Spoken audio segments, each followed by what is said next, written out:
We then get to play Missouri Valley, who's going to be preseason ranked number 10, I believe, coming out of the spring. And then we get to head over to Mid-America in Olathe and play number 6 in the country.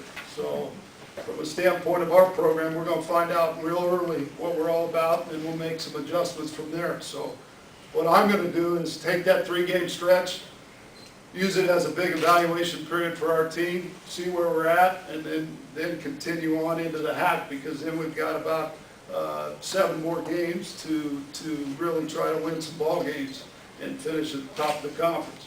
Offensively, if you look at our team from last year, we're missing a lot of our firepower.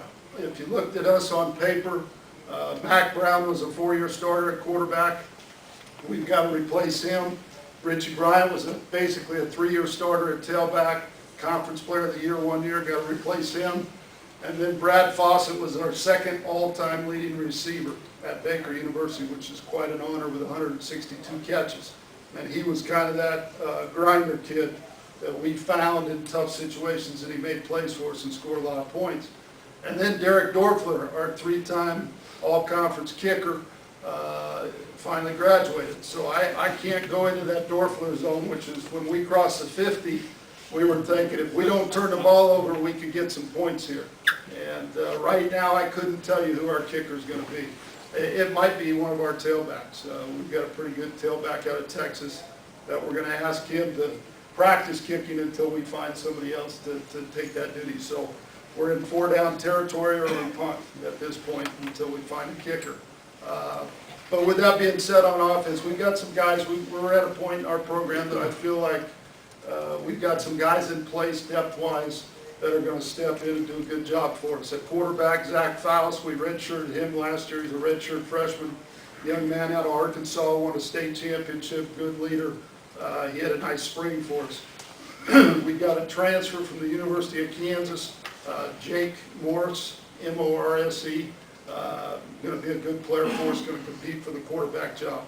At tailback, I think it'll be by committee. Aaron Terrell is a young man we redshirted. He's got a chance. John Babbs, a junior now. He's played spot duty and done a nice job returning to football. He's going to get a lot more carries for us. And then Scotty Myers, a young man out of Texas that I feel he was a Southern Region Texas Player of the Year.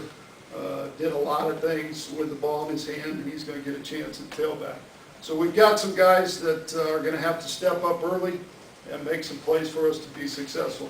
On defense, if you look at it, we got to replace our defensive front 4. 2 of them are first-team all-conference guys, and that's going to be hard to do. We've got some guys in place that we feel coming up through the system that are going to do a good job. Then we recruited in that position pretty hard to get some impact guys. We've got a transfer from K-State, Kyle Brown, and hopefully he's going to give us some. And then James Guyton, a transfer from Coffeyville, is a young man that's had some experience, at least at the practice level, and played college football at the practice level for 2 years, so hopefully he brings us something. In the secondary, we feel pretty good safety position, both guys returning. Colton Miller's an impact guy in this league. He's been a 3-time all-conference player. We're hoping he comes in ready to go and have a great senior year. Madison Morris is a steady free safety for us. And then at corner, it's going to be a freshman, most likely. We're going to probably start 2 freshmen over there. We've got 4 freshmen competing for it, so we'll see who the best 2 are and play those guys. Linebackers come back pretty intact. We've got to replace 1 because of injury. But Matt Brock's our senior leader, and Calvin Pierce is another senior leader at linebacker that we feel good about. From a special team standpoint, our punter, we redshirted him last year because we had a senior punter. But Garrett Chumley is a big-time leg. He's left-footed, which should hopefully give some returners in this league some problems to give us a chance.